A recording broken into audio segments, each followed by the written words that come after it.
أنفسكم وأهليكم نارا. கண்ணியம் நிறைந்த ஏக இறைவனின்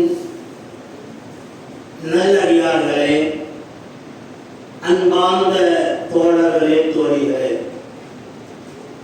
அல்லாஹ்வுடைய அருள் இறங்கிக் கொண்டிருக்கக்கூடிய இந்த சந்தர்ப்பத்தில், அல்லாஹ்வுடைய ரஹ்மத்து இறங்கிக் கொண்டிருக்கக்கூடிய இந்த நேரத்தில் நாம் இறைவனுடைய இல்லத்தில் அமர்ந்திருக்கிறோம். அல்லாஹ் எங்கள் மீது கிருபை செய்வானாக, எங்கள் பாவங்களை மன்னித்து அருள்வானாக, எங்களுடைய சிரமங்களையும் துயரங்களையும் துன்பங்களையும் அல்லாஹ் தூரப்படுத்தி வைப்பானாக.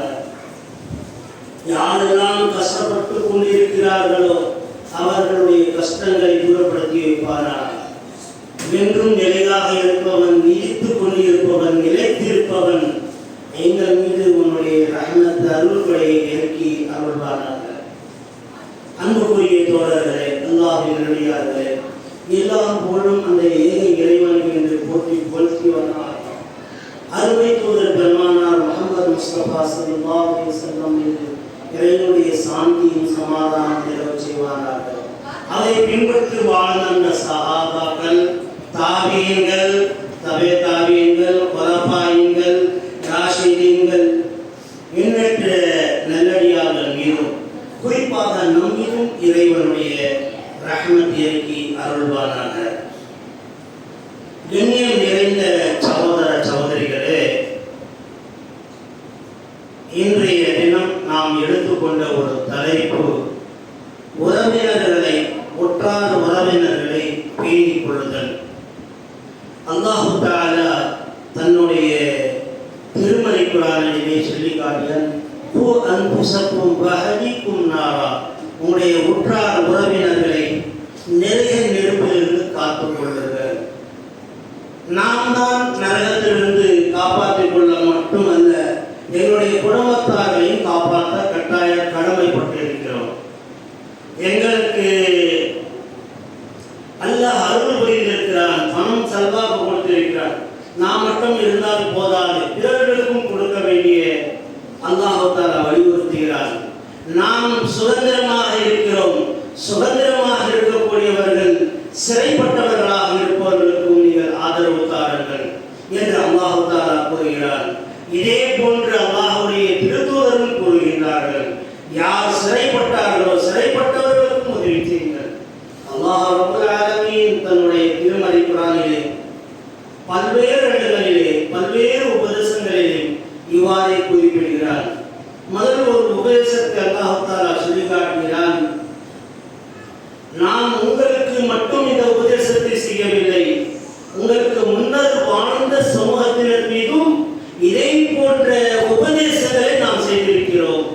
எப்படி சொல்லி காட்டு, வைத கால வைத அகதன மீசாக பனி இஸ்ராயில், மீசா பனி இஸ்ராயில், இஸ்ராயிலுடைய சமூகத்திற்கு அவர்களுடைய நடந்த ஒரு நாம் சொல்லி காட்டுகிறோம். நீங்கள் உணர்ந்து கொள்வதற்காக அவர்களுக்கு நாம் சொல்ல முதல் கட்டமாக சொல்வது அல்லாஹ் என்ன, அல்லாஹ்வை நீங்கள் இணை வைக்காதீர்கள். முதல்ல நமக்கு கடமையாக்கப்பட்டதும் இதே லா இலாஹ இல்லல்லாஹ், அல்லாஹ்வை தவிர வணக்கத்துக்குரியவன் யாரும் இல்லை. பனி இஸ்ரேலுடைய சமூகம் ஒரு பெரும் சமூகமாக இருந்த அந்த சமூகத்திற்கு நாம் கட்டளையிட்டோம், லா தஅபுது இல்லல்லாஹ், லா தஅபுது, யாருக்கும் நீங்கள் வணங்காதீர்கள். வணக்கம் என்று சொன்னால் அல்லாஹ் ஒருவருக்கு மட்டும் வணங்குங்கள், நீங்கள் துணை தெய்வங்களை தேடிக் கொள்ளாதீர்கள் என்று. இன்னைக்கு அந்த மக்கள் துணை தெய்வங்களை ஏற்படுத்தி கொண்டார்கள். துணை தெய்வங்கள் என்று சொன்னால் சாதாரண துணை தெய்வங்கள் அல்ல, அவர்களுக்கு சைத்தான் ஏற்படுத்தி தந்த துணை தெய்வங்கள். எப்படி ஒரு காளை கன்றை அவர்கள் அதை உருவாக்கப்பட்டு அதை மண்ணால் செய்யப்பட்டு அதை பேசுமாறு அதை பேச வைத்த அந்த சைத்தான் அவருடைய முகங்களை அவருடைய உள்ளங்களை திருப்பி விட்டான். அல்லாஹ்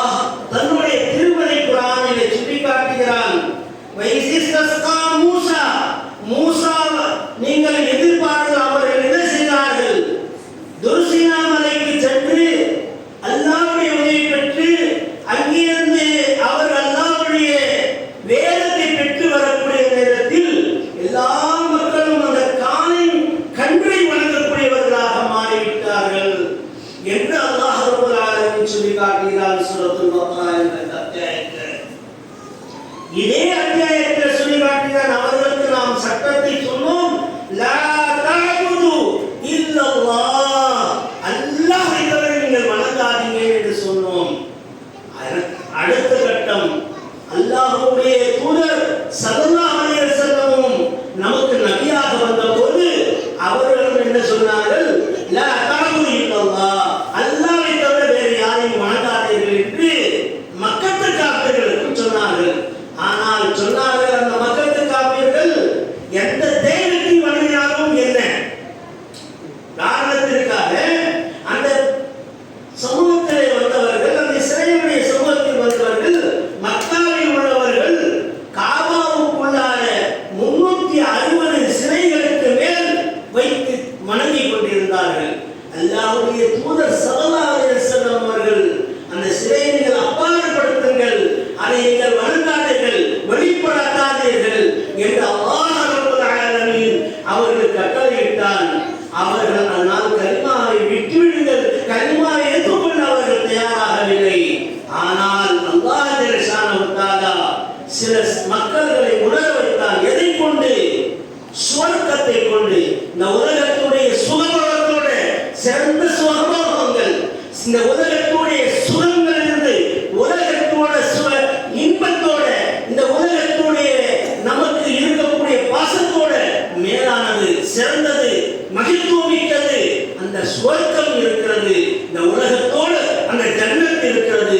இந்த கபருடைய வாழ்க்கையே உங்களுக்கு ஜன்னத் இருக்கிறது என்று அல்லாஹ் தஆலாவுடைய தூதர் ஸல்லல்லாஹு அலைஹி வஸல்லம் அவர்கள் இந்த வசனங்களுக்கு விளக்கங்கள் அவர்களுக்கு கொடுத்தார்கள். கொடுத்து சொல்லி அடுத்தவராக அல்லாஹ் ரப்பல் ஆலமீன் இணைவைக்காரர்கள் மனம் செய்துவிட்டு இரண்டாவது சொன்னார்கள், ஒபில் வாலிதைனி இஹ்சானா, அல்லாஹ்வை வணங்குவது மட்டுமல்ல, அல்லாஹ் என்ன கட்டளை இடுகிறார் என்று சொன்னால், நீங்கள் உங்களுடைய தாய் தந்தையை விட்டு பிரிந்து விடாதீர்கள். நிறைய பேர் கேட்போம் நாம என்ன அப்படின்னு சொன்னா, எங்கம்மா இருக்கிறது, நீங்க கேட்க, என் வீடு வந்து இந்த தெருவில் இருக்கு அப்படின்னு சொல்றாரு. உதாரணத்துக்கு எல்லாரும் நாங்கள் எங்க வீடு இருக்கிறார், உங்க அம்மா எங்க இருக்கிறார், எங்க அம்மா எங்கிட்ட தான் இருப்பாங்கன்னு சொல்லி. நான் ஒரு ஆளு மக்காவில் காபத்துல்லாவில் வந்தார். அவருக்கு வயசு கிட்டத்தட்ட 60 வயசு கிட்டத்தட்ட. அவரை என்னை சந்திக்கும் போது நான் பார்த்து கேட்டேன், உங்க அம்மா அப்பா எப்படி இருக்காங்க அப்படின்னு கேட்டேன். அப்பா அம்மா இருக்காரு, அம்மா தான் இருக்காங்க. என்ன சரி, அம்மா யார்கிட்ட இருக்காங்க? அஸ்தக்ஃபிருல்லாஹ்னா ஒரே வார்த்தை சொல்றாரு, அஸ்தக்ஃபிருல்லாஹ். அம்மா யார்கிட்ட இருக்கிறது? அம்மா கிட்ட தான் நாங்க இருக்கிறோம் அப்படின்னா. 60 வயசான ஒரு மூதியவர் உம்ராவுக்கு வந்திருக்கிறாரு. அவர் சொல்கிறார்கள், எனக்கு என்ன சொல்கிறார்கள், என்னை அவர்கள் யாரிடத்தில் உன்னுடைய தாய் தந்தையர்கள் இருக்கிறார்கள் கேட்டால், யாரிடத்தில் கேட்காது, தாய் தந்தையிடத்தில் நாங்கள் இருக்கிறோம் என்று அவர்கள் சொன்னார்கள். அல்லாஹ் சுப்ஹானஹு வ தஆலா அவர்களுக்கு சுவர்க்கத்தை தரட்டும். ஆமீன். அன்புக்குரிய தோழர்களே, இந்த தாய் தந்தையர்கள் என்று சொல்லுகிறோமே, இது மகத்துவமிக்க ஒரு சட்டத்தை இஸ்லாம் சொல்லி காட்டுகிறது. முதல் அல்லாஹ்வை நீங்கள் இணை வைக்காதே என்று சொன்னது. இரண்டாவது என்ன சொல்கிறார், வபில் வாலிதைனி இஹ்சானா, உங்களுடைய தாய் தந்தையருடைய அன்போடு நடந்து கொள்ளுங்கள் என்று சொல்லி காட்டுகிறது. அதே போல் வல் யதாமா லா தஅபுது வபில் வாலிதைனி இஹ்சானா ஸபீல் குர்பா. ஸபீல் குர்பா மூணாவது சட்டம் என்ன சொல்கிறது, உங்களுடைய உற்றார் உறவினர்கள் இருக்காரு, அது அவங்களை கைவிட்டு விடாது. உற்றார் உறவினர்கள் என்று சொன்னால் அவங்களுடைய ரத்த பந்தங்கள் இருக்காங்க இல்லையா, அவர்களை வந்து எப்போதும் இணைந்து கொள். இன்னைக்கு என்ன முன்னாடியெல்லாம் வந்து எப்படி இருந்தாலும் அக்கா தங்கச்சி எங்க இருந்தாலும் கூட போய் பார்த்து சலாம் சொல்லிட்டாலும் வந்துடும். இன்னைக்கு செல்போன் வந்துச்சு, செல்போன்ல மெசேஜ் போடுறது, எல்லோரும் போடுற மாதிரி இவருக்கு என்ன பண்ணுவார், அக்காவுக்கு சலாம் அலைக்கும், சாப்பிட்டாலும் சலாம் அலைக்கும் அப்படின்னு அதில் போட்டு விட்டுருவார். அவங்களும் என் தம்பி எனக்கு ரொம்ப பாசத்தோட சலாம் சொல்லிட்டு அவங்க சந்தோஷப்படுறாங்க. இன்னும் சிலர்கள் இருக்காங்க, அக்கா அண்ணன் இருப்பாரு, அண்ணன் ஒரு தந்தைக்கு பிறகு அவர் தான் தந்தைக்கு சமமானவர் அண்ணன். அவரு அண்ணன் வந்து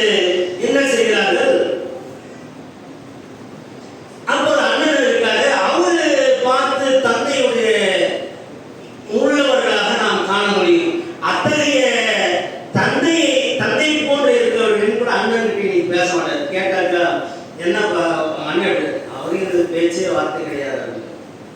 இந்த மாதிரிலாம் வந்து பந்தங்களை கொண்டாந்து சொந்த பந்தங்களை நாங்கள் இன்னைக்கு வச்சுக்கிட்டு இருக்கிறோம். ஜபீல் குர்பா அவர்கள் 4வது விஷயம் என்ன சொல்கிறான்? அல்லாஹ்வை நினைவிக்காத, உன்னுடைய தாய் தந்தையர்களுக்கு நீ துரோகம் இழைக்காத. 3வது அல்லாஹ் தஆலா சொல்லி காட்டுகிறார், ஜபீல் குர்பா உன்னுடைய உற்றார் உறவினர்களோட அன்போடு நடந்து கொள், பாசத்தோடு நடந்து கொள், எப்பவும் அவரோட உன்னுடைய ரத்தமாக இருக்கிறார்கள். ஜபீல் குர்பா யதாமா யதீம்களாக இருக்கிறார்களே அவர்களுக்கு நீங்கள் என்ன செய்யுங்கள்? யதீம்களை கவனியுங்கள். யதீம் என்று சொன்னால் யாரு? தாய் இழந்தவர், தந்தை இழந்தவர் இருக்காரு, அவங்க யதீமாக இருக்கிறார்கள். அல்லது யதீம் என்று சொன்னால் கணவனை இழந்து இருக்கிறார்கள், அவர்களை நீங்கள் யதீமாக சொல்லலாம். இதே போன்ற அவருடைய பிள்ளைகள் யதீமாக இருக்கலாம். இவர்களை நீங்கள் யதீம்களை, அதாவது நீங்கள் கைவிட்டு விடாதீர்கள். அவரை நீங்கள் கையில் ஆடும் போது நீங்கள் யதீமாக ஆக மாட்டீர்கள். எப்படி நம்ம வந்து நம்ம யதீமாக மாட்டோம் அப்படின்னு சொல்லிட்டு அல்லாஹ்வுடைய தூதர் ஸல்லல்லாஹு அலைஹி வஸல்லம் ஜபீல் குர்பா வல் யதாமா வல் மசாகீன். மசாகீன் என்று சொன்னால் இந்த பிச்சை எடுத்து வராங்க இல்லையா, அவங்களிடத்திலும் கண்ணியமா நடந்துக்குங்க. அந்த நிலைமையில் அவங்களை காப்பாற்றி இருக்காங்க இல்லையா. சுப்ஹானல்லாஹ், இன்னைக்கு பிச்சைக்காரன் பொறுப்பே தான் காலிலிருந்து சார்ந்திருக்கும். இருந்தா கொடுங்க, இல்லைன்னா இல்லைன்னா இருந்துருங்க. இல்லைன்னா இருக்கும், கொடுத்து கொடுத்து நமக்கு வந்து செழிச்சும் இருக்கும். சலிக்காம மனசோட சில்லறை இருக்காது. ₹1 கொடுக்க நம்மகிட்ட சில்லறை இருக்காது. அவங்கள்ட்ட நம்ம சில்லறை கேட்டு வாங்கி வச்சுட்டு கொடுக்குறோம். என்ன மாதிரி செய்யலாம்? ஆனால் நீங்கள் கொடுக்கிறவங்களுக்கு மேலும் மேலும் ஆசைப்படுவாங்க சிலர். இந்த ஆசைப்படுறதால இதுக்கு வந்து அல்லாஹ்வுடைய தூதர் ஸல்லல்லாஹு அலைஹி வஸல்லம் அழகான ஒரு வார்த்தை சொன்னாங்க. பிச்சை எடுக்கக்கூடியவர்கள், தேவையற்ற முறையில பிச்சை எடுக்கக்கூடியவர்களை அல்லாஹ் மறுமையில் எப்படி எழுப்புவானா? அவர்களுடைய தாடைகளில் சதைகள் இல்லாதவர்களாக அவருடைய முகங்களை இழப்பப்படுவார்கள் என்று நபிகள் நாயகம் ஸல்லல்லாஹு அலைஹி வஸல்லம் சொன்னார்.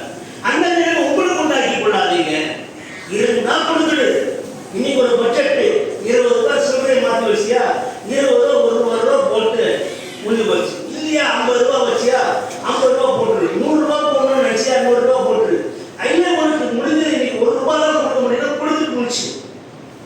ஆனா இல்லவே இல்லை, கொடுக்கவே முடியாது என்று சொன்னா எந்த அளவுக்கு நீ கண்ணியமா ஒரு இடத்துல நடந்துக்கணுமோ அந்த கண்ணியமான நடந்துக்க என்று அல்லாஹ் சுப்ஹானஹு வ தஆலா இந்த பனி இஸ்ராயலுக்கு சொன்ன வார்த்தையை நமக்கு அல்லாஹ் சொல்லி காட்டுறான். அடுத்தபடியாக என்னன்னா, இது 5வது விஷயமாயிடுச்சு. 6வது விஷயம் அடுத்தையா நீங்கள் வந்து பேசினா அழகாக பேசுங்க. பேசுறதுல வந்து அழகான பேச்சு பேசுங்க, அசிங்கமான பேச்சு பேசாதீங்க. நம்ம நிறைய பேர் என்ன பண்ணுவாங்க, அவனை பார்த்து பொட்டேன்னுவாங்க, தேவனை பார்த்து இது அழகிய வார்த்தை பேசுங்க. இல்லைன்னா வாய மூடிட்டு கம்மியா அவன் செஞ்ச தப்புக்கு அவன் பலன் அடைவான். இல்லை எனக்கு யாராவது துரோகம் எழுதாங்க, எனக்கு உள்ள துரோகத்தை எடுக்கிறதுக்கு அவனுக்கு கண்டிப்பா தண்டனை கிடைக்கும். அல்லாஹ் விட்டு விட மாட்டான். என்னைக்கு இருந்தாலும் எப்போது இருந்தாலும் அல்லாஹ் தண்டிக்கக்கூடியவன் தண்டித்தே தீருவான். ஆனால் இந்த உலகத்தை தண்டிப்பான், அல்லது அவன் மூதிய வயசில் தண்டிப்பான், அல்லது அவருடைய சகரானத்தில் தண்டிப்பான், அல்லது அவருடைய உயிர் பழிக்கக்கூடிய நேரத்தில் தண்டிப்பான், அல்லது கபரில் வைத்து தண்டிப்பான், அல்லது கயாமத்தில் வச்சு கண்டிப்பாக தண்டிப்பான். தண்டிக்காமல் விடமாட்டான். அல்லாஹ் நரகத்தில் போட்டும் கூட தண்டிப்பான். ஆனால் நீங்கள் எவ்வளவு மன வேதனைப்பட்டிருக்கிறீர்களோ அந்த அளவுக்கு வேதனை அவர்களை அல்லாஹ் வளர்த்துவான். இந்த அழகிய வார்த்தை இருக்கிறது அவங்களுக்கு பயன்படுத்துங்க. நிறைய பேர் நம்ம பார்க்கிறோம், நம்ம தமாசு கூட ஜாலிக்கு கூட சிலர்களை நம்ம வந்து பேசுவோம். அந்த மாதிரி கூட பேசக்கூடாது. ஏன்னு சொன்னாக்க சிலர் வந்து பைத்தியக்காரன்னு சொல்லுவோம், சிலர்களை வந்து கஞ்சன் என்று சொல்வோம், சிலர்களை பார்த்து பொய்யன் என்று சொல்வோம். இந்த மாதிரி வார்த்தைகளை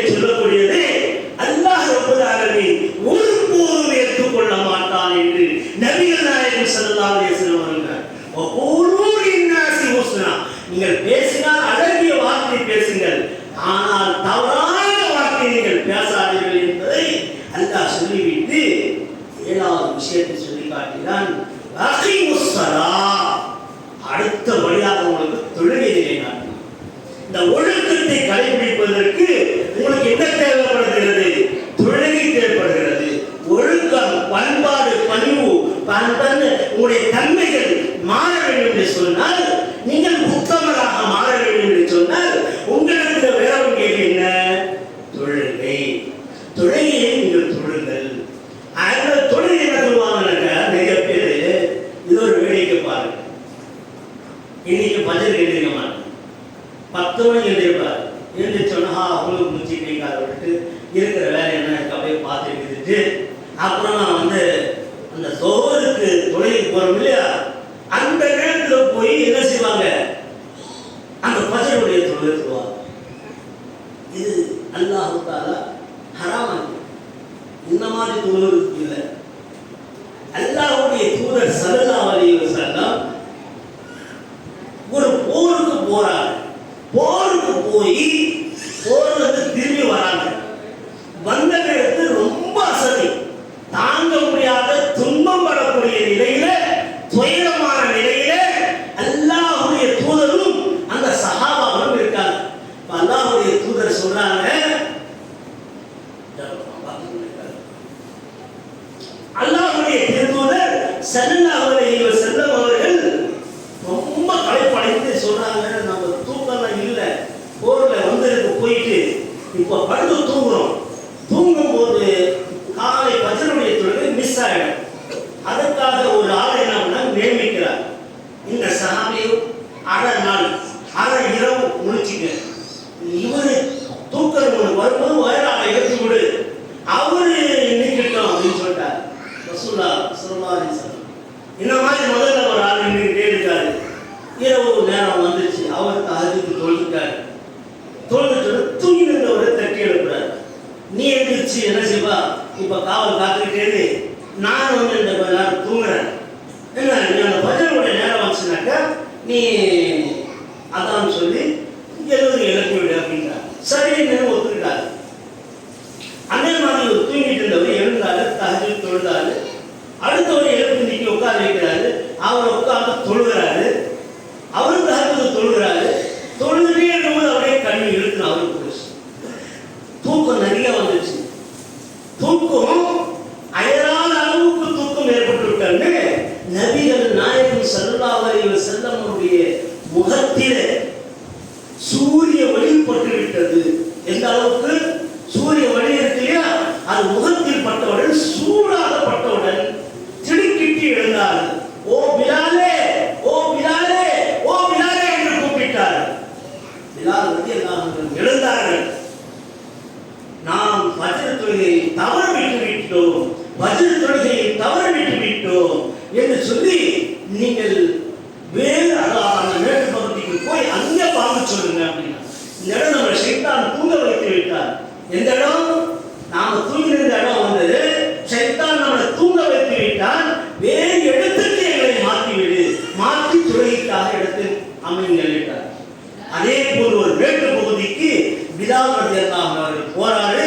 போய் அங்கே வாங்க சொல்றாரு, அசான் சொல்றாரு. அங்கே நான் சொல்ற மக்கள் எல்லாம் ஒன்று கூடி பஜர் தொழுகை தொழுகிறார்.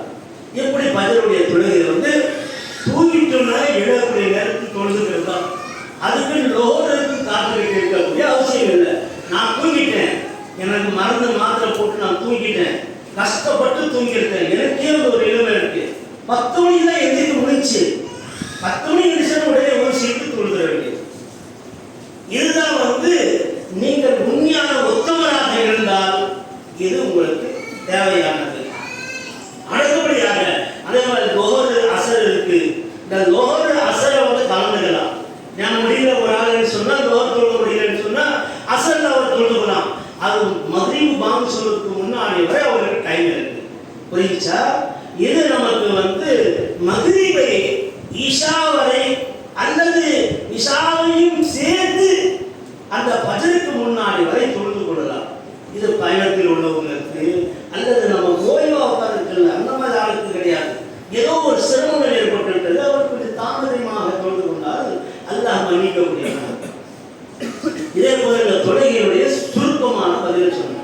இன்னொன்று ஒரு ஹதீஸ் ஞாபகம் வந்தது, அதை ஞாபகப்படுத்துகிறது. நீங்கள் உத்தமர்களாக மாற வேண்டும் என்று சொன்னால் அருமை தூதர் ஸல்லல்லாஹு அலைஹி வஸல்லம் சொன்னாங்க, உங்க வீட்டுக்கு முன்னாடி ஒரு ஆறு ஓடிக்கொண்டே இருக்குது. ஆறு தண்ணி போய் நிற்குது. பத்திரப்பள்ளி ஆறுல தான் தண்ணி போகணும் இல்லை, நம்ம வீட்டுக்கு முன்னாடியே தண்ணி போயிட்டே இருக்குது. அதில் நான் இறங்கி குளிக்கிறேன். உடம்பெல்லாம் குளிச்சு கிழிச்சிட்டு திரும்பி வந்துடுறேன். காலையில் ஒரு முறை, லோஹருக்கு ஒரு முறை, அசருக்கு ஒரு முறை, மக்ரிபுக்கு ஒரு முறை, இஷாவுக்கு ஒரு முறை, 5 முறை நான் குளிக்கிறேன். குளிச்சா என் உடம்புல அழுக்கு இருக்குமா? என்னுடைய சூட்டுத்தன்மை இருக்குமா? இருக்காது. இதே மாதிரிதான் அல்லாஹ்வுடைய தூதர் ஸல்லல்லாஹு அலைஹி வஸல்லம் சொல்றாங்க, நீங்கள் 5 வேளை தொழுகையை தொழுதால் உங்களுடைய உள்ளத்தில் இருக்கக்கூடிய அனைத்து அசிங்கத்தை தூரப்படுத்தி விடுகிறது, உங்களுடைய பாவங்கள் மன்னித்து விடுகிறது, உங்களுடைய சொந்த பந்தங்களை உங்களை ஆதரித்தது போன்று ஆகிவிடுகிறது. நீங்கள் சொந்த பந்தத்தையும் ஆதரிக்கக்கூடிய நிலை வந்தது. உங்களுடைய உள்ளம் சுத்தமாச்சுனால எல்லாமே சுத்தமாயிடும் அப்படின்னு. இப்போ 7வது சட்டம் என்ன அப்படின்னு சொன்னா, நீங்க தர்மம் பண்ணீங்கன்னு சொன்னா அந்த வாங்கலாம். இப்ப என்ன வாத்து சக்கா கணக்கு போட்டு வருஷத்துக்கு ஒரு முறை நீ ஜக்காத்து கொடுத்துருப்பா. இதே ஜக்காத்து கொடுக்கறது ஒன்னால முடிஞ்சது என்ன செய்யும், 40 ஒரு % எடுத்து கொடுக்குது. 1 லட்சம் ரூபாய் இருக்குன்னு சொன்னா 2000 ரூபாய், 2000 ரூபாய் எடுத்து அல்லாவுடைய பாதையில கொடுத்துரு. இந்த சும்மா தவறு நீ எல்லாம் தள்ளி பண்ணிக்குமா அப்படின்னு சொல்லு. அல்ல கடைசியில் என்ன சொல்லி காட்டினா, இவர்கள் என்ன இந்த மாதிரி அவருக்கு நாங்கள் சொன்னோம், ஆனா அவர்கள் அந்த மாதிரி கேட்கல. பனி இஸ்ராயேலுடைய சமூகம் கேட்காதவர்களாக மாறிவிட்டார்கள். அவர்கள் திசை திரும்பி விட்டார்கள். ஆகையால் உங்களை நாங்கள் இந்த விஷயத்தை சொல்கிறோம், நீங்கள் நினைவுபடுத்துங்க. வயது அகசனா மீசாபக்கும் மீசாபக்கும் லா தஸ்பிகூன திமாஅக்கும் வலா துஹ்ரிஜூன மின்கும் தியாரி. அல்லாஹ் சுப்ஹானஹு வ தஆலா எந்த அளவுக்கு சொல்றார், நீங்கள் உங்களுடைய உள்ளங்களை நெருக்கம் ஏற்படுத்தாத வரை அல்லாஹ்வுடைய நெருக்கம் முதல்ல உண்டாக்க வேண்டும். அல்லாஹ்வுடைய பண்புகள் அல்லாஹ் நம்மை பார்த்துக்கிட்டு இருக்கார் என்ற தன்மை உள்ளத்தில் வந்துச்சுன்னு சொன்னாலே நீங்க நிச்சயமாக வெற்றி பெற்று விட்டீர்கள். நமக்கு அந்த அல்லாஹ் இருக்கான், அல்லாஹ் என்னை காப்பாற்றுவான் என்று சொன்னால் இன்னொரு வசனம் இதுல ஞாபகம் வந்து, அந்த வசனம் வந்து என்ன சொல்லி காட்டா, அல்லாஹ் தஆலா இந்த நிலைமை இருக்கிறது, இந்த கட்டளைக்கு நீங்க கட்டுப்பட்டீங்கன்னு சொன்னா பிச்சை, அதாவது வயசு முகிழ்ந்து விட்டது, நீங்க சம்பாதிக்க முடியாது, தன்னாலக்கூடிய வயசு வந்துச்சு. அப்படி இருக்கும் போதும் கூட நீங்கள் யாரிடத்தில் யாசகப்பட்டு உணவு சாப்பிட தேவையில்லை, உங்களுக்கு நாங்கள் உணவுக்கு நான் பாதுகாவலாக இருப்பேன் என்று அல்லாஹ் தஆலா குர்ஆன்ல சொல்கிறார். அந்த வசனத்தை ஞாபகத்தில் வரல, ஆனா வந்து அல்லாஹ் தஆலா சொல்லி காட்டுறாங்க, நீங்க அந்த அளவுக்கு நினைவு கூர்ந்தவர்களாக இருங்கள் என்று. இதே போன்ற சூரத்துல் இதுல வந்து தஹாருல அல்லாஹ் சொல்லி காட்டுறான், யதீமம் மிஸ்கீனம் தாம. அல்லாஹ் தஆலா நீங்க மிஸ்கீனுக்கு யதீமுக்கு என்ன செய்ய, அல்லாஹ் இவல்லில்லாஹிலா நுரீது மின்கும் ஜஸாஅ. நீங்கள் யாருக்காவது கொடுத்தீங்கன்னு சொன்னா, அதாவது அல்லாஹ்வுடைய திருமுகத்துக்கு மட்டும் தான் நான் தரேன். இப்போ உங்க அக்காவை தங்கச்சியை போய் பாக்குறீங்க, உங்களுடைய சொந்தம் பந்தத்தை போய் பாக்குறீங்க, லிவஜில்லாஹி லா நுரீது மின்கும் ஜஸாஅ வலா ஷுக்ரா. இந்த அக்கா என்னை பார்த்து சந்தோஷம் பண்ணிக்கணும் என்பதற்காக நம்ம பார்க்கக்கூடாது. அல்லாஹ் சொல்லியிருக்கா என்று பார்க்கிறேன், என் அண்ணன் எனக்கு அல்லாஹ்வுக்கு நான் அண்ணனை பார்க்கிறேன், அல்லாஹ் எனக்கு சொல்லியிருக்கா நான் பார்க்கிறேன்னு சொல்லி பார்க்கணும். ஆனா அல்லாஹ்வுடைய திருமுகத்திற்காக நான் பார்க்கிறேன் என்று பார்க்கணும்.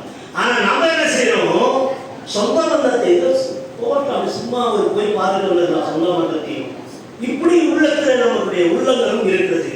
இதையும் அல்லாஹ் தஆலா லிவஜில்லாஹி லா நுரீது மின்கும் ஜஸாஅ வலா ஷுக்ரா. அவங்களை சந்தோஷப்படுத்துவதற்கோ நன்றி செலுத்துவதற்கோ நீங்கள் தர்மம் செய்வதோ அல்லது பிறரை பார்ப்பதோ இல்லை சந்தோஷப்படுத்துவதோ இது உங்களுக்கு கிடையாது என்று அல்லாஹ் ரப்பல் ஆலமீன் சொல்லி காட்டுறான். அதே போன்று அல்லாஹ்வுடைய சந்தோஷத்தை நாடினால் நீங்கள் அல்லாஹ்வுடைய ரஹ்மத் உங்களிடத்தில் வந்துவிடும். உங்களை யாரும் கைவிட மாட்டார்கள், எவரும் உங்களை வந்து துன்புறுத்த மாட்டார்கள். அல்லாஹ் ரப்பல் ஆலமீன் உங்களுடைய உள்ளங்களில் அல்லாஹ் தஆலா ஏற்படுத்தி தருவான் இன்ஷா அல்லாஹ். இதுதான் நாம ஒரு நிலையும் உண்டாக்கி கொள்ளணும். இன்ஷா அல்லாஹ் நாம இதுல முதல்ல இருந்து நாம் ஒரு முறை பார்த்துக்குவோம். என்னன்னு அல்லாஹ் தஆலா சொன்னா, லா தஅபுது இல்லல்லாஹ், அல்லாஹ்வை நீ இணை வைக்காத. அப்போது நீ இணை வைக்காம இருந்தா எந்த சிரமம் போட மாட்டே. வபில் வாலிதைனி இஹ்சானா, உன் தாய் தந்தையர்களுக்கு நீ என்ன செய், கண்ணியமாக நடந்து கொள். அது அடுத்தபடியாக என்ன சொல்றாங்க, தபீல் குர்பா, உன்னுடைய உற்றார் உறவினர்களோடு நல்ல முறையில் நடந்து கொள். நான்காவது விஷயம் யத்தீமன், உங்கள் யத்தீம்களுக்கு அதாவது அநாதைகளுக்கு நீ அவங்களோட அன்போடு நடந்து கொள். ஒரு மிஸ்கீன, அதற்கு மிஸ்கீன்கள் முசாஃபிர்கள் வராங்க, அவங்களிடத்தில் அன்பா நடந்து கொள். வகூலு லின்னாசி ஹுஸ்னம் வஅகீமுஸ் ஸலா, நீ வகூலு லின்னாசி ஹுஸ்னா, அழகிய வார்த்தை பேசுங்கள். ஆறாவது. ஏழாவது வஅகீமுஸ் ஸலா, தொழுகை நிலைநாட்டுங்கள். வஅத்துஸ் ஸகாத், நீங்கள் ஜகாத் கொடுங்கள். எட்டாவது வார்த்தை, நீங்கள் எதை இந்த போன்ற செய்வீர்கள் என்று சொன்னால் நிச்சயமாக உங்களுக்கு எந்த துயரமும் ஏற்படாது, உங்களுக்கு எந்த கஷ்டங்களும் வராது. அதாவது ஒரு சிலர்கள் என்ன செய்வாங்க, உற்றார் உறவினர்களை பார்க்கறது இருந்தா, சந்தோஷப்படுத்துறது இருந்தா, அதாவது நமக்கு பின்னாடி என்ன செய்வாங்க, சலாம் வைக்கிற ஒரு கதை இருக்குல்ல, இந்த நிக்காவுக்கு போறாங்க சலாமியும் கொடுப்பாங்க. முன்னாடி எல்லாம் சலாமிக்கு என்ன கொடுத்துருந்தாங்க, பொருளா கொடுத்துருந்தாங்க. இப்போ பிச்சை போற மாதிரி காசு கொடுக்குறாங்க. என்ன பண்றாங்க, ஒரு பாக்கெட்ல கவர்ல போட்டு அதுலயும் பேரோட எழுதி அதுல பணத்தையும் எழுதுறாங்க. என்ன 1000 ரூபாய் நான் கொடுத்தேன். அவங்க அதை பார்த்து அந்த கவரை பத்திரமா வச்சிருப்பாங்க. இவன் வீட்டுல கல்யாணம் ஆச்சோ ஏதாவது ஆச்சுனாக்கா உடனே இவன் தாங்க கொடுப்பான். இதுக்காக சிலர்கள் அதே நேரத்தில் சிலர் என்ன செய்வாங்க, அவங்க உடம்பு சரியில்லை நம்ம பார்த்தோம், நமக்கு உடம்பு சரியில்லை பார்த்தானான்னு பார்க்கிறது உடல்நிலை சரியில்லைன்னு சொன்னா யாரை மட்டும் பார்க்கணும், அல்லாஹ்வுடைய திருமுகத்திற்கு மட்டும் தான் பார்க்கணும். இந்த சொந்த பந்தங்களை பார்க்க போறதா உடம்பு சரியில்லை பார்க்கறதுக்கு போறது அல்லாஹ்க்காக பார்க்கணும். இது மாதிரி உள்ளது. அல்லாஹ்வுடைய தூதர் ஸல்லல்லாஹு அலைஹி வஸல்லம் ஒரு நாள் இஷா தொழுதுட்டு உட்கார்றாங்க. ரொம்ப கவனிக்க வேண்டிய ஹதீஸ் இது, ரொம்ப ரொம்ப கவனிக்க வேண்டிய ஹதீஸ். அல்லாஹ்வுடைய தூதர் ஸல்லல்லாஹு அலைஹி வஸல்லம் இஷா தொழுதுட்டு உட்கார்ந்திருக்காரு. உட்கார்ந்திருந்து கேட்கிறாரு, இன்னைக்கு 5 வேளை தொழுகையும் ஜமாத்துடன் தொழுதவர் யாருன்னு கேட்டார். சாதி கை தூக்குனாங்க, எல்லா சாதி கை தூக்குனாங்க, சாதி கை தூக்குனாங்க. அல்லாஹ்வுடைய தூதர் ஸல்லல்லாஹு அலைஹி வஸல்லம் கேட்கிறாரு, இன்னைக்கு நோன்பு வைத்தவர் யார் என்று கேட்டார். அல்லாஹ்வுடைய தூதர் ஸல்லல்லாஹு அலைஹி வஸல்லம் அவர்கள் முன்னாடி சிலர்கள் மட்டும் கையெழுத்தினார்கள். அது ஒரு நபரும் கையெழுத்தினார்கள். மூன்றாவது கேள்வியை கேட்டார்கள். அல்லாஹ்வுடைய தூதர் ஸல்லல்லாஹு அலைஹி வஸல்லம், இன்னைக்கு நோயாளியை சந்தித்தவர் யாரு என்று கேட்டார். அல்லாஹ்வுடைய தூதர் ஸல்லல்லாஹு அலைஹி வஸல்லம் சரிதானத்திலே ஒருவர் கை தூக்கிறார்கள். அல்லாஹ்வுடைய தூதரே, நான் இன்னைக்கு 5 வேளை தொழுகை ஜமாத்துடன் தொழுதேன், நோன்பு வைத்தேன், நோயாளியை போய் சந்தித்தேன் என்றார். நான்காவது கேள்வி ரசூலுல்லாஹி ஸல்லல்லாஹு அலைஹி வஸல்லம் கேட்கிறார்கள், தோழர்களே, இன்னைக்கு தர்மம் பண்ணவர் யார் என்று கேட்டார். அல்லாஹ்வுடைய தூதரே, நான் என்று கையை தூக்கினார்கள். ஒரே நபர். ஐந்தாவது கேள்வியை கேட்டார்கள். அல்லாஹ்வுடைய தூதர் ஸல்லல்லாஹு அலைஹி வஸல்லம், இன்னைக்கு ஜனாசாவில் கலந்து கொண்டவர்கள் யார் என்று கேட்டார். அல்லாஹ்வுடைய தூதர் ஸல்லல்லாஹு அலைஹி வஸல்லம் அந்த நபர் கை தூக்குகிறார்கள். அல்லாஹ்வுடைய தூதரே, இந்த 5 செயலும் நான் தான் செய்தேன் இன்னைக்கு அப்படின்னு. அல்லாஹ்வுடைய தூதர் சொன்னார், நீங்கள் 8 சுவர்க்கத்துடைய வாசல்கள் இருக்கு. எத்தனை வாசல்? 8 வாசல்கள். நம்ம அந்த ஜன்னத்துக்கு எத்தனை வாசல் இருக்கு? 8 வாசல் இருக்கு. 8 வாசல் வழியாக உங்களை அழைப்பார்கள், மலக்குமார்கள், வாருங்கள் வாருங்கள் என்று நபிகள் நாயகம் ஸல்லல்லாஹு அலைஹி வஸல்லம் சொன்னார்கள். அவர் யார் என்று தெரியுமா? அபூபக்கர் சித்தீக் ரலியல்லாஹு தஆலா. சுப்ஹானல்லாஹ். இந்த அளவுக்கு இந்த உற்றார் உறவினர்களை கவனிப்பதும், நோயாளிகளை சந்திப்பதும், ஏழைகளுக்கு உணவு தருவதும், அதே நேரத்தில் ஜனாசா என்று கேள்விப்பட்டால் அதை போய் கலந்து கொள்வதும், தொழுகையை மிஸ் பண்ணாமல் இருப்பதும் ஒரு தன்மை உடையவர் அவர்கள் தான் இந்த உற்றார் உறவினர்களை பேணுதலிலே அவர் அல்லாஹ்வுடைய சட்டத்துக்கு கட்டுப்பட்டவர்கள்.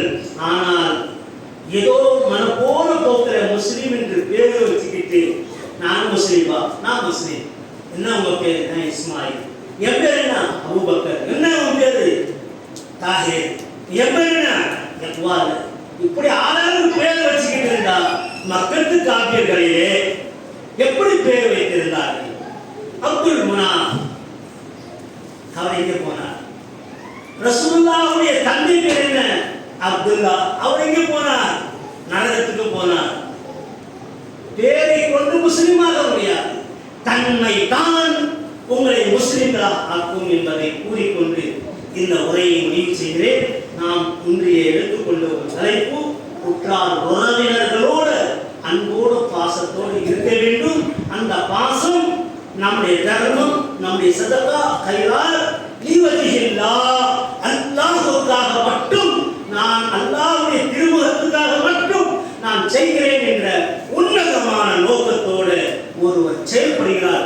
சும்மா மட்டும் தான் நான் தொழுகிறேன், அதுவும் அல்லாஹ்வுக்காக என்று தொழுகிறேன் என்று சொல்லும்போது, அல்லாஹ் என்னை நீ மன்னிச்சிரு அல்லாஹ், இந்த வாரம் பூரா தொழுகிறேன் நானு, அல்லாஹ் இந்த வாரம் தான் எனக்கு மிஸ் ஆயிடுச்சு, அல்லாஹ் என்னை மன்னிச்சிரு, 5 வேளை தொழுவாங்க என்னை மாத்தியாங்களா என்று அல்லாஹ் கிட்ட கெஞ்சி கேட்கும் போது அல்லாஹ் நிச்சயமாக வெற்றி தரும். அல்லாஹ் ரப்பல் ஆலமீன் மிக மிக உயர்ந்த அந்தஸ்துக்குரியவனாக இருக்கிறார் என்பதை கூறிக்கொண்டு அவன் யாரையும் கைவிட மாட்டான், எவரையும் கைவிட்டு விட மாட்டான். அப்பேற்பட்டவன் உங்களுக்கு ஒரு கஷ்டம் வந்தால் ஒரு துஆவை கற்றுத் தந்தார். அஸ்தக்ஃபிருல்லாஹ் அல்லதி லா இலாஹ இல்லா ஹுவல் ஹய்யுல் கய்யூம். அஸ்தக்ஃபிருல்லாஹ், அல்லாஹ் என்னை மன்னிச்சிருவாயா, என்னுடைய குற்றம் இருக்கையா அதை நீ மன்னிச்சிருவாயா. அல்லதி லா இலாஹ இல்லா ஹுவல் ஹய்யுல் கய்யூம், அல்லாஹ்வை தவிர வணக்கத்துக்குரியவன் யாரு?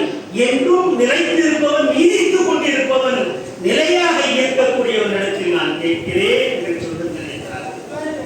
இதேதான் நூஹ் அலைஹி வஸலாத்து வஸலாம் அவருடைய சமூகத்திற்கும் ஒரு கேள்வி கேட்ட போது, எனக்கு குழந்தை இல்லை, எனக்கு விளைச்சல் இல்லை, எங்களுடைய குடும்பத்தில் பிரச்சனை இருக்கு, பல துயரங்கள் இருக்கு. அவர்களும் கேட்ட துவா என்ன? அஸ்தக்ஃபிருல்லாஹ், அல்லாஹ் மன்னித்திருவாயா என்று இப்னு கஸீர் ரஹ்மத்துல்லாஹி அலைஹி அவர்கள் எழுதுகிறார்கள் தன்னுடைய நூலிலே. அவரும் அதே போன்று எழுதுகிறார்கள், உங்களுடைய கஷ்டங்கள் இருந்தால் பாவ மன்னிப்பு கேளுங்கள், முதல்ல பாவ மன்னிப்பு கேளுங்கள். இரண்டாவது சொன்னார்கள், யா ஹய்யூ யா கய்யூம் பிரஹ்மதிக அஸ்தகீஸ், யாரிடத்தில் கை ஏந்தாதீங்க, ரஹ்மான் இடத்துல, உங்களுடைய ரஹீம் இடத்துல, இரக்கம் உள்ளவன் இடத்துல, அந்த ரஹ்மான் இடத்துல கேளுங்கள். ஹய்யூ வ கய்யூம், நீடித்துக் கொண்டிருப்பவனே, நிலையாக இருப்பவனே, பிரஹ்மதிக அஸ்தகீஸ், எங்கள் மீது ரஹ்மத்துடைய மழையை இறக்குவாயாக, எங்களுக்கு அருள் புரிவாயாக என்று இறைத்தூதர் பெருமானா ஸல்லல்லாஹு அலைஹி வஸல்லம் அவர்கள் பிரார்த்தித்து தந்தார்கள். அந்த பிரார்த்தனை என்ன? யா ஹய்யூ யா கய்யூம் பிரஹ்மதிக அஸ்தகீஸ், யா அல்லாஹ் எங்களை நீடித்துக் கொண்டு நிலைத்துக் கொண்டு இருக்கக்கூடிய ரஹ்மானே, ரஹீமே, நீ எங்கள் மீது அருள் புரிவாயாக என்று கேட்டுக்கொண்டு இந்த உரையை முடிவு செய்கிறேன். வாஹுரு தவானா அனில் ஹம்துலில்லாஹி ரப்பில் ஆலமீன்.